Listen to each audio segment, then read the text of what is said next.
Abra su Biblia en el libro de Oseas. Oseas en el Antiguo Testamento. El dolor de la traición es muy profundo.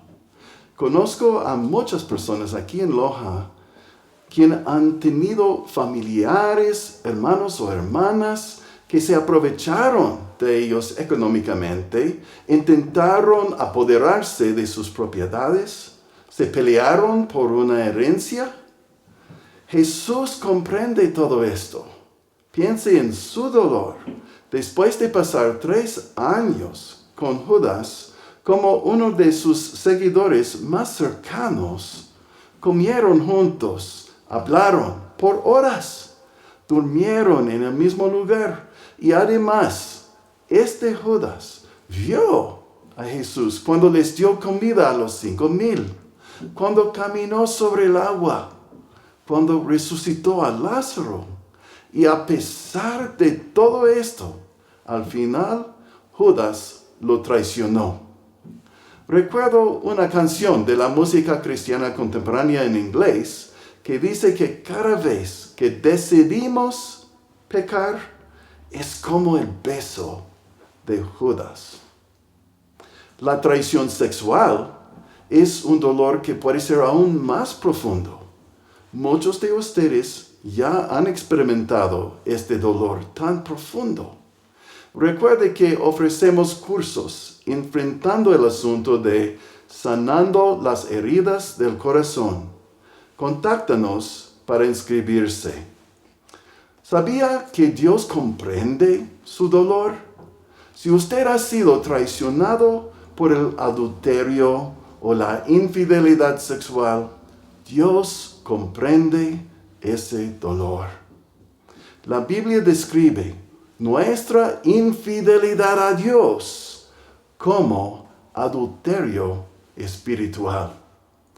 Dios quiere una intimidad profunda con nosotros.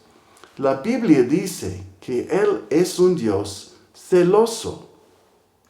Dios desea apasionadamente que seamos suyos de todo corazón. Santiago 4:5, en la Reina Valera 1960, dice así: el Espíritu que Él ha hecho morar en nosotros nos anhela celosamente. En el caso de Dios, no es pecado ser celoso, porque es completamente justo y recto que Dios desea todo nuestro corazón. Dios no quiere compartir nuestra devoción con ningún otro. Ningún otro. Piense en cómo uno se siente cuando está enamorado y casi no puede pensar en nada más. Así nos ama Dios. Imagine cómo Dios se siente cuando los suyos lo abandonan por cosas de este mundo, o cuando oren a alguien que no es Él. Esta infidelidad espiritual produce un dolor profundo en el corazón de Dios. ¿Sabía que Dios le ordenó a uno de sus profetas que se casara con una mujer promiscua que sabía que le sería infiel? La Biblia contiene cosas más interesantes que usted pensaba. Vale la pena leerla. ¿Sabía que Dios le ordenó, le mandó a uno de sus profetas que se casara con una mujer promiscua que sabía que le sería infiel? Dios lo hizo para ilustrar la triste realidad del adulterio espiritual de su pueblo. No puedo imaginar el dolor que sufrió este profeta, quien experimentó el corazón quebrantado de Dios.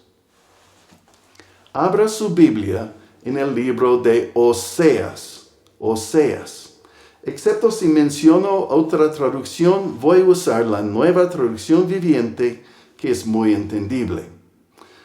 Oseas capítulo 1, versículo 2 dice así: Cuando el Señor le habló por primera vez a Israel por medio de Oseas, le dijo al profeta: Ve y cásate con una prostituta o una mujer promiscua, de modo que algunos de sus hijos, los hijos de ella, sean concebidos en prostitución. Esto ilustrará cómo Israel se ha comportado como una prostituta, al volverse en contra del Señor y al rendir culto a otros dioses. La Reina Valera 1960 traduce así: Tómate una mujer fornicaria e hijos de fornicación, porque la tierra fornica apartándose de Jehová. La palabra traducida fornicación tiene que ver con relaciones sexuales prohibidos, es decir, cualquier tipo de sexo fuera de matrimonio entre un solo hombre y una sola mujer. La traducción en lenguaje actual hace muy claro el sentido del original. Lo primero que Dios le dijo a Oseas fue lo siguiente: Ve y cásate con una prostituta y ten hijos con ella, porque los israelitas me abandonaron y se comportaron como las prostitutas. Versículo 3. Así que Oseas se casó con Gomer, hija de Diblaim. Ella quedó embarazada y le dio un hijo. Note que aquí dice le dio. Es el único de los hijos de Gomer donde el texto original incluye este le. Supongo que este niño era verdaderamente el hijo de Oseas. Tal vez los otros hijos mencionados en la Biblia no fueron suyos. Por asuntos de tiempo, no puedo leerle toda la historia de Oseas ahora mismo. En breve, es evidente que esta mujer Gomer era infiel a su esposo Oseas. Dios quería usarla como una ilustración de la infidelidad espiritual de su pueblo, Israel, el reino del norte. Oseas 2, versículos 2 a 5, describe la situación. Pero ahora presenten cargos contra su madre Israel, porque ya no es mi esposa, ni yo soy su esposo. Así dice Dios. Recuerde que el libro de Oseas es uno de los libros de los profetas del Antiguo Testamento. Cuando uno se acerca para leer la Biblia, siempre tenemos que tomar en cuenta qué clase de literatura estamos leyendo. Las epístolas de Pablo en el Nuevo Testamento son muy distintas del narrativo de la historia en el Antiguo Testamento. Y ambos de ellos son pero muy diferentes a la poesía de los salmos o de muchos de los profetas, como esto aquí. En poesía, el escritor se expresa en palabras que evocan cuadros o retratos en la mente del lector. Son pinturas hechas con palabras. Muchas veces el punto es expresar emociones intensas en vez de hechos precisos. Muchas veces no hablan literalmente. Aquí en Oseas capítulo 2, Dios habla como si fuera divorciado del país de Israel, su pueblo escogido. Pero realmente es más como decir, sus pecados han hecho una separación tan grande entre nosotros que es como si fuéramos divorciados.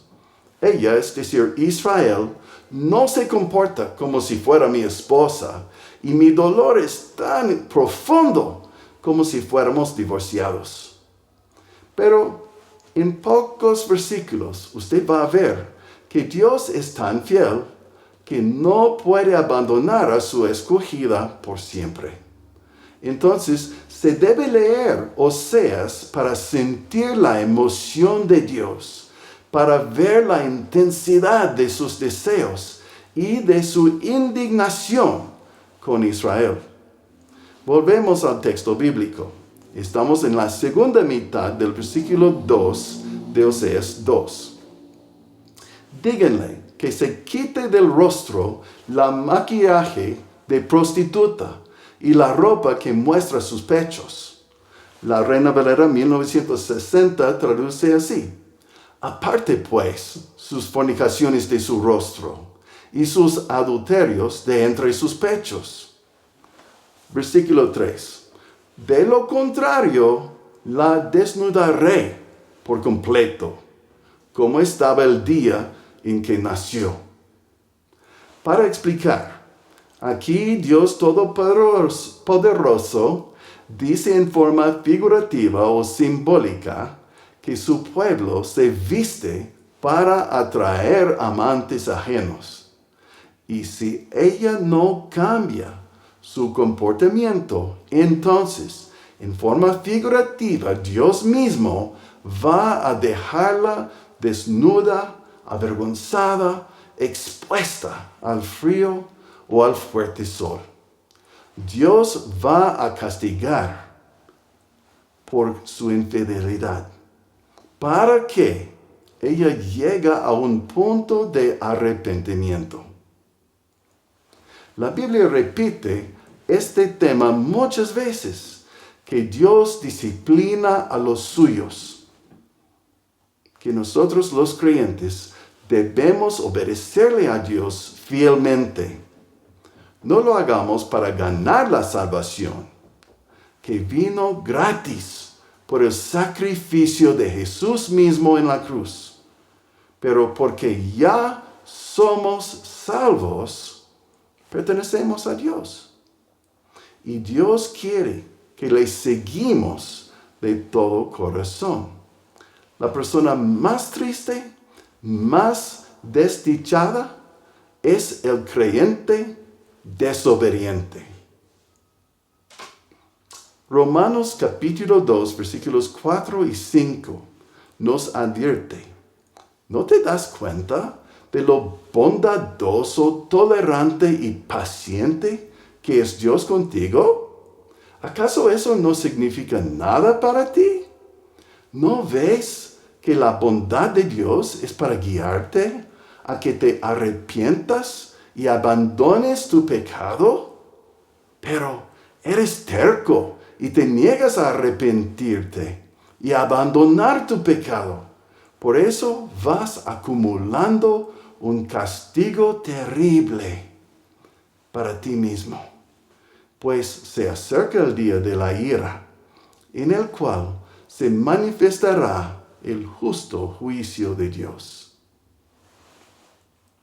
Volvemos a Oseas. Después de describir la prostitución o infidelidad de Israel, Dios declara lo que va a hacer. Oseas 2, 6 y 7. Por esta razón, la cercaré con espinos. Cerraré su paso con un muro para que pierda su rumbo. Cuando corra tras sus amantes, no podrá alcanzarlos. Los buscará, pero no los encontrará.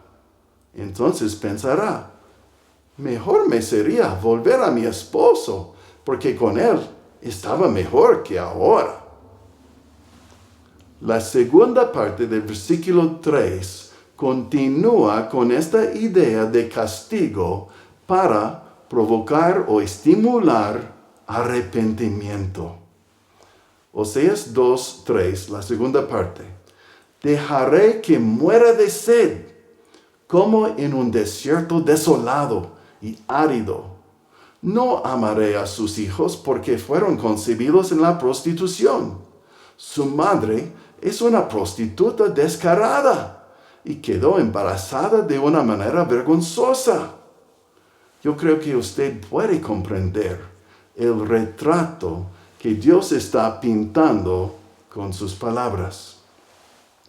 En cuanto a la gravedad o la seriedad del pecado sexual, les voy a compartir una historia tomada del ministerio de Charles Swindoll, el pastor cuyos sermones se escucha en forma contextualizada para América Latina en el programa de OE Radio 94.1, Visión para Vivir.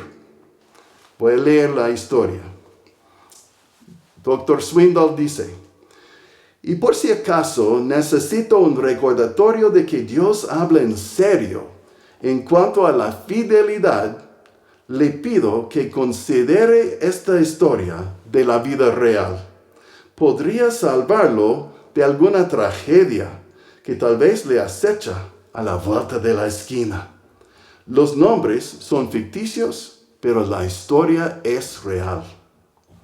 El matrimonio de Clara y Chester con 28 años de casados. Era bueno.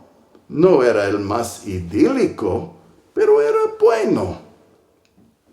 A estas alturas tenían 3 hijos adultos que los querían mucho.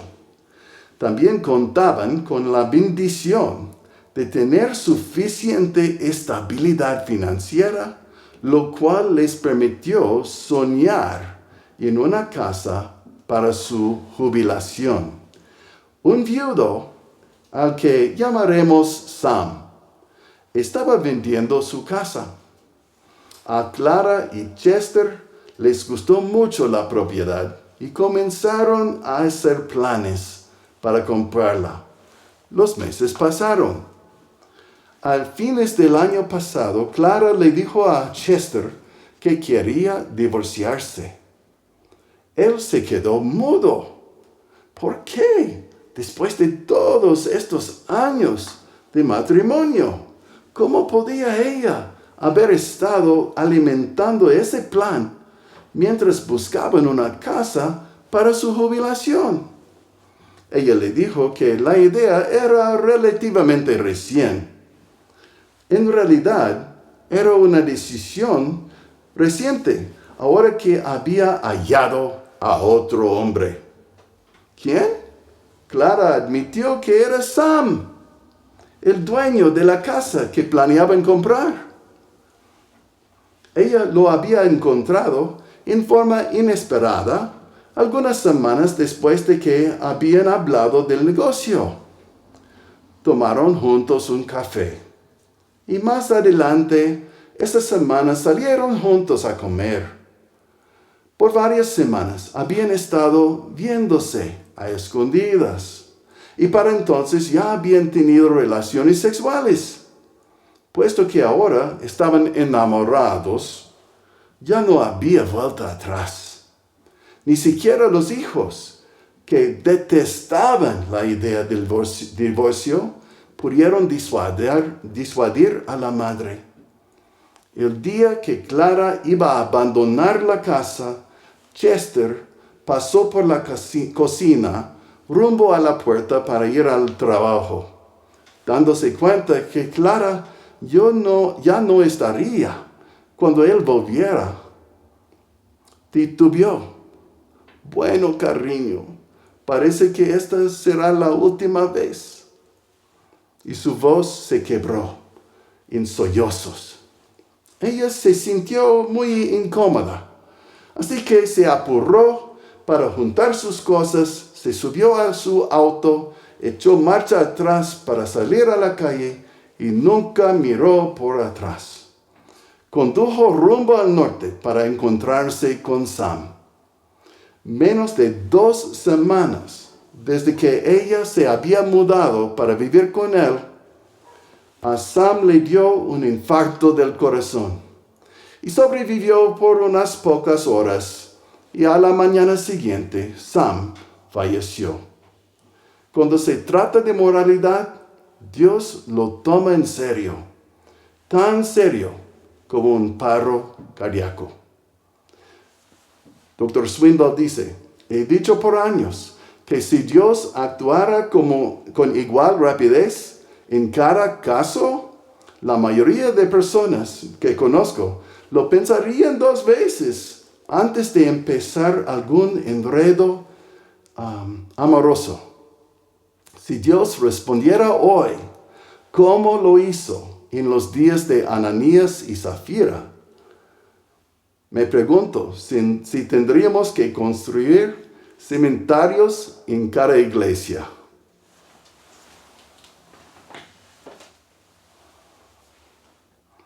La segunda parte del versículo 5 de Oseas 2 nos da una representación de la mentalidad de la gente adúltera. Oseas 2:5. Israel dijo, iré tras otros amantes y me venderé a cambio de comida y agua, a cambio de ropa de lana y lino, también a cambio de aceite de oliva y bebidas. Hermanos y hermanas, ustedes están en medio de una guerra espiritual invisible. Satanás quiere engañarle y destruirle. El mundo, es decir, el sistema de este mundo caído, quiere venderle creencias falsas que muchas personas aceptan fácilmente. La filosofía de este mundo le dice que puede encontrar lo que desea, placeres de sexo, de embriagarse con alcohol o drogas, mejores cosas materiales, todo por abandonar a Dios y por seguir el camino rebelde del mundo. Pero todo esto es un engaño. La verdad es que lo que ofrece el mundo no satisface los deseos más profundos de su ser. Y después de poco tiempo, estas experiencias y placeres y cosas lo dejan vacío, insatisfecho y decepcionado. En Oseas 2:8, Dios nos hace recordar que Él es la fuente de todo lo bueno. Dice así, ella no se da cuenta de que fui yo quien le dio todo lo que tiene, grano, vino nuevo, aceite de oliva, hasta le di plata y oro. En el libro de Oseas, como en el libro de Amós, quien también habló al reino de Israel en el norte, vemos a Dios implorando a su gente rebelde, infiel, desobediente, que ellos vuelvan a Dios de todo corazón, para que no sean castigados. Dios les advierte de la destrucción venidera como consecuencia de su rebeldía. Oseas 5, 14 y 15 dice así, seré como un león a Israel, como un león joven y fuerte a Judá. Los despedazaré, me los llevaré y no quedaré nadie para rescatarlos. Entonces regresaré a mi lugar hasta que reconozcan su culpa y se vuelvan a mí. Pues tan pronto lleguen las dificultades, me buscarán de todo corazón. La triste realidad de la historia es que Israel era terco y no se arrepintió y sufrió consecuencias devastadoras. Como consecuencia de su rebeldía, Dios les envió al ejército de Asiria, que los conquistó en forma extremadamente cruel. Los que no murieron en las batallas fueron llevados presos, jalados con anzuelos por su nariz. Los pocos sobrevivientes fueron dispersados entre muchas naciones para que el país de Israel perdiera su identidad por mezclarse con gente ajena. Y los asirios trajeron gente extranjera de otros pueblos conquistados para vivir en Israel, el reino del norte, cuya capital se llamaba Samaria. Este es el origen de los samaritanos que nos encontramos en el Nuevo Testamento. Una raza mestiza, despreciada por los judíos del Reino del Sur, que se mantuvieron de raza pura. Pero aún sabiendo qué iba a pasar, Dios siguió implorando a su pueblo que se vuelvan a Él. Oseas 6, 1-3 dice, vengan, volvámonos al Señor. Él nos despedazó, pero ahora nos sanará. Nos hirió, pero ahora vendará nuestras heridas. Dentro de poco tiempo, Él nos restaurará para que podamos vivir en su presencia. Oh, si conociéramos al Señor, esforcémonos por conocerlo. Él nos responderá, tan cierto como viene el amanecer o llegan las lluvias a comienzos de la primavera. El amor de Dios es persistente y dura para siempre. La historia del profeta Oseas es que, como Dios mismo, Él sufrió emocionalmente por la traición sexual de su esposa infiel. Pero hay más. Mire conmigo en Oseas capítulo 3 y note lo que manda Dios en Oseas 3, 1 y 2. Entonces el Señor me dijo, ve y ama otra vez a tu esposa, aun cuando ella comete adulterio con un amante. Esto ilustrará que el Señor aún ama a Israel. Aunque se haya vuelto a otros dioses, le encante adorarlos. Así que la recuperé pagando 15 piezas de plata, 220 kilos de cebada y una medida de vino. Imagínense, siguiendo el mandato de Dios, este profeta Oseas se fue y compró de nuevo a su propia mujer. Pagó otra vez por ella. Oseas la redimió. Comprar de nuevo, eso es lo que significa redimir. Desde una perspectiva, lo que hizo Oseas es lo que hizo Cristo Jesús. Oseas amó a Gomer, pero aún así ella lo abandonó y le fue infiel, entregando su corazón a otro. Oseas tenía todo derecho de divorciarla, rechazarla por completo. Ella no merecía ningún segundo chance. Lo que mereció ella era nada más que castigo y condenación. Así es. Es crucial que usted lo comprende esto. La Biblia declara, en la Nueva Traducción Viviente, Isaías 59:2, son sus pecados los que los han separado de Dios. A causa de esos pecados, Él se alejó y ya no los escuchará. La Reina Valera 1960 dice en Romanos 6:23, porque la paga del pecado es muerte, mas la dádiva o el regalo de Dios es vida eterna en Cristo Jesús, nuestro Señor. Somos como Gomer. Tal vez usted ha sido víctima de adulterio o de otra forma de traición. Por supuesto hay heridas, pero tampoco hemos sido 100% fieles a Dios. Piense en cómo se siente Dios cuando lo traicionamos. Por supuesto, no creo que muchos aquí son adoradores de Baal, el ídolo de muchos en los tiempos de Israel, o de becerros de oro, los ídolos que Jeroboam sustituyó por la adoración del Dios verdadero.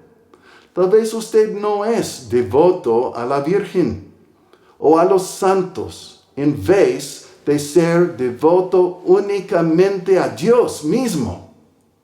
Recuerde que Jesús es Dios. Entonces, ser devoto a Jesús es ser devoto a Dios. Aún así, cada uno de nosotros, aun los que nunca han adorado a ningún tipo de ídolo o imagen, aún nosotros tenemos momentos cuando no obedecemos a Dios de todo corazón. Hemos sido infieles. Pero como este profeta Oseas, Cristo Jesús nos ama aún así y nos compró de nuevo con su muerte en la cruz. La Biblia describe nuestra infidelidad a Dios como adulterio espiritual. Dios quiere una intimidad profunda con nosotros. La Biblia dice que Él es un Dios celoso. Desea apasionadamente que seamos suyos de todo corazón. Como nuestro Creador, Dios es nuestro dueño. Tiene todo el derecho a su creación. Después de que nuestros pecados nos separaron de Él, Dios nos compró de nuevo, nos redimió. Entonces somos doblemente suyo. Él nos creyó y nos redimió. Dios tiene todo derecho a desear que seamos completamente entregados a Él. Hágalo ahora mismo. Usted puede orar ahora mismo en el silencio de su corazón. Confiese cualquier pecado a Dios. Él sabe todo. O sea, de acciones, de palabras, o solamente de actitudes o pensamientos en el corazón. Dios ya sabe todo. Nada queda escondido delante de Él. Entonces, rechace este pecado. Confiese que Dios tiene toda la razón. Rechace las mentiras de Satanás o del mundo que usted ha estado creyendo. Pídele a Dios que cancele el dominio o la autoridad que usted ha dado a Satanás o sus demonios en esta área de su vida. Pídele a Dios la restauración que Oseas ofreció a Gomer y que Dios nos ofrece a nosotros por medio de Cristo Jesús. Decide entregarse 100% al Señor. Pídele que se llene con su Espíritu Santo y comience a comportarse así con el poder que viene de Dios. Yo no puedo, pero Cristo sí puede. Cristo en mí puede obedecerle a Dios. No demore ni un momento más. Ore ahora mismo con Dios. Amén.